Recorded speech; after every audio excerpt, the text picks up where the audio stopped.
బాగున్నారా? నేను బాగున్నానండి. మీ ముందుకు ఎందుకు మామిడికాయ ముక్కలు తెచ్చానో తెలుసు కదండి. ఎండాకాలం వచ్చింది, పచ్చడి పెట్టుకోవాలి. మనకి వెజ్ నాన్ వెజ్ ఉన్నా సరే సైడ్ మాత్రం ఇది ఉండాలి. అందుకే ఒక 5 కాయలు చేసి చూపిస్తున్నాను మీకు. ఇదో కావాల్సింది మామిడికాయ ముక్కలు కొట్టించుకున్నాను. శుభ్రంగా గొడ్డు పెట్టి తుడేసుకోవాలి. దీంట్లోనే పల్లి ఆయిల్ నేను వాడతానండి. నువ్వుల నూనె వాడితే మాత్రం 3-4 మంత్స్లో ఏమవుతుందంటే జిడ్డు వాసన వస్తుంది. అందుకు నేను పల్లి ఆయిలే వాడుతున్నాను.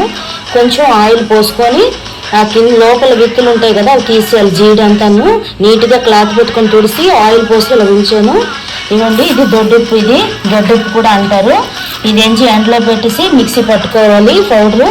దానికి కావాల్సిన పోపుకి నేను ఇలా వేస్తున్నాను. జీలకర్ర, ఆవాలు, వెల్లుల్లి ఇది పోపుకి వేస్తాను. అల్లం తెల్లుల్లి నేను తొక్క తీసి ఉంచుకున్నాను. ఈ పేస్ట్ కూడా నేను వేస్తున్నాను. మామూలుగా అయితే ఇది వేయరు, కానీ ఇది వేస్తే ఏమవుతుందంటే మటన్ చికెన్ లాగా చాలా గ్రేవీగా వచ్చి మంచిగా చాలా టేస్ట్గా ఉంటుంది. దీనికి కావాల్సింది ఇవ్వండి, ఆవు పొడి. నేను 3 మ్యాంగోసే వాడతానండి. చాలా బాగుంటుంది, కలర్ఫుల్గా ఉంటుంది. కొంచెం అన్నం కలుపుకుంటే మాత్రం ఒక్క పావు టీ స్పూన్ వేసుకుంటే చాలు. పచ్చడి మొత్తం అన్నం అంతా రెడ్ కలర్లో ఉంటుంది. ఇది మర్చిపోకండి, దొరికితే మాత్రం ఇదే తీసుకొని వాడండి. నేను 5 కాయలు మందం మీద చేస్తున్నాను. ఇవ్వండి, మెంతి పౌడరు కొంచెం వేసుకోవాలి. ఇవన్నీ నేను కొంచెం లైట్గా ఎండలో పెట్టుకున్నాను. ఇది ఎలాగ చేయాలో ప్రాసెస్లోకి వెళ్దాం. ఇవ్వండి, కొంచెం పల్లి ఆయిల్ పోసుకోవాలా. ఇది కొంచెం వేడెక్కిన తర్వాత ఆవాలు, జీలకర్ర, అల్లం వెల్లుల్లి పేస్ట్. మామూలుగా అయితే ఎవరు వేయరు, నేను వేసి చూపిస్తున్నాను. ఒక 2 కాయలు అయినా చేసుకోండి, చాలా బాగుంటుంది. ఇవ్వండి, ప్రాసెస్లోకి వెళ్దాం. పల్లి ఆయిల్ మరిగింది. ఇదో ఆవాలు పోపు వేస్తున్నాను. అవి చిట్టపట్టు పేలే వరకు సిమ్లోనే పెట్టుకోవాలి. ఏది చేసినా సరే దీనికి మాత్రం వాటర్ తగలకూడదండి. ప్రతి ఒక్కటి నేను ఎండలో పెట్టుకుని తప్ప చేస్తాను. ఎందుకంటే వాటర్ తగిలితే మనకి ఎక్కువ నెలలు ఉండదండి. ఎందుకంటే ఇంచుమించు సంవత్సరం పాటు అందరింట్లో ఉంటుంది. కాకపోతే నేను ఏంటంటే లైట్గా చేసుకుంటున్నాను, ఒక 5 కాయలు మందానంతనే. ఇవ్వండి, చిట్టుపట్టు అవుతుంది కదా, ఇలాంటప్పుడు జీలకర్ర కొంచెం వేసుకోవాలి. ఇది బాగా వేగిన తర్వాత కలర్ చేంజ్ అయ్యేంత వరకు ఉంచేసి ఆపేయాలి. స్టవ్ బంద్ చేసిన తర్వాత అప్పుడు అల్లం వెల్లుల్లి పేస్ట్ ఆ వేడిలోనే వేగాలన్నమాట. ఎందుకంటే చేదు వచ్చేస్తుంది. ఇది కలర్ కూడా పచ్చడి మారిపోతుంది అన్నమాట. కలరు మొత్తం మారిపోతుంది. అందుకు నేనేం చేస్తానంటే లైట్గా వేడి నూనెలోనే లైట్గా ఏపినట్టుగా చేసేసి ఆపేస్తాను. చల్లారిన తర్వాత కారం, ఉప్పు ఎలా కలుపుతానో అప్పుడు ఈ పేస్ట్ అదంతా పోపేసింది ఎలా కలుపుతానో చూపిస్తాను. ఆవాలు, జీలకర్ర వేగుతుంది. నేను 5 కాయలే చేస్తున్నాను కాబట్టి కారం అవుతాయి. ఈ 5 కాయలకి 100 గ్రామ్స్ చొప్పున అల్లం వెల్లుల్లి పేస్ట్ వేసుకున్నానండి. ఇవ్వండి, అంతే. ఆ వేడిలోనే ఉంచాలా, ఎక్కువసేపు అయితే ఉంచకూడదు. అంతేనండి. దీన్ని లైట్గా ఇలా వేడి చేస్తే చాలు. కానీ గ్రేవీలాగా వచ్చి వెజ్ అయినా నాన్ వెజ్ ఎలా చేస్తామో గ్రేవీలు ఎలాగ వస్తుంటాయి, మసాలా వంకాయ అవన్నీను అలాగే వస్తుందండి. పచ్చడి కూడాను ఆవకాయ. ఒక్కసారి ట్రై చేసి చూడండి, చాలా బాగుంటుంది. విషయం మీకు చెప్పడం మర్చిపోయాను. ఇది ఎందుకు నేను నూనెలోని వేపుతున్నానంటే అల్లం వెల్లుల్లి పేస్ట్ మన ఇంట్లో చేసుకుంది కదండి, దాంట్లోని లైట్గా వాటర్ ఉంటుంది కదా, ఆ తడి లేకుండా నేను నూనెలో వేపుతున్నాను.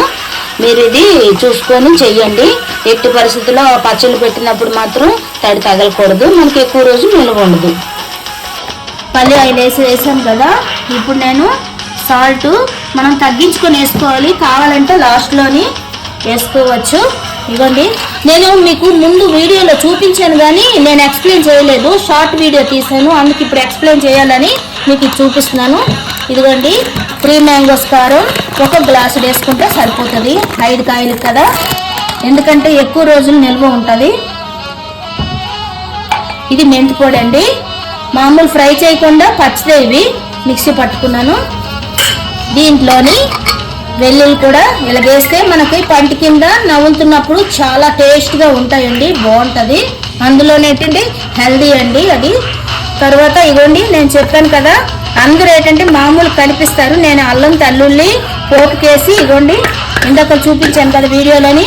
ఇవ్వండి, వేస్తే ఏమవుతుందంటే మనకి గ్రేవీలా వస్తుంది, బాగుంటుంది. దీనికి తగ్గట్టుగా పల్లి ఆయిల్ పోసుకోవాలి. చూసారండి, ఇది కలిపిన తర్వాత ఎంత కలర్ఫుల్ ఉంది చూసారా. ఇవ్వండి ఆవు పొడి కూడా 1 గ్లాస్ వేసుకోవాలి. ఆయిల్కి గ్లాసుడు మిర్చి అండి, గ్లాసుడు సాల్ట్, గ్లాసుడు ఆవు పొడి, 4 స్పూన్లు మెంతి పొడి వేసుకున్నాను.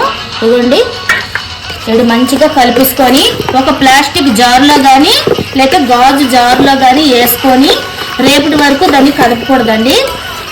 ఇది చూసారా కలర్ఫుల్గా ఎంత బాగుంది చూడండి. నాకైతే నోట్లో నుంచి నీళ్ళు ఊరిపోతున్నాయండి. వేడి అన్నం వేసుకొని తింటే చాలా బాగుంటుంది. అమ్మను మర్చిపోలేము, ఆవకాయని మర్చిపోలేము. ఒక్కసారి ట్రై చేసి చూడండి. అల్లం పేస్ట్ వేసుకొని. థ్యాంక్ యూ అండి. లైక్ చేయండి, షేర్ చేయండి, సబ్స్క్రైబ్ చేయండి. బాగుందండి మన ఆవకాయ రెడీ అయిపోయింది. ఇది 3వ రోజున నేను ఇగలగా కలుపుతున్నాను. చూసారా ఎంత గ్రేవీగా వచ్చిందో. ఎట్టి పరిస్థితుల్లోని అల్లం తెల్లుల్లి పేస్టు పోపు వేయండి, ఆవాలు జీలకర్ర చాలా బాగుంటుంది. ఒక్కసారి మీరు ట్రై చేయండి, చాలా బాగుంటుంది. మళ్ళీ ఇలాగే చేయాలనిపిస్తుంది.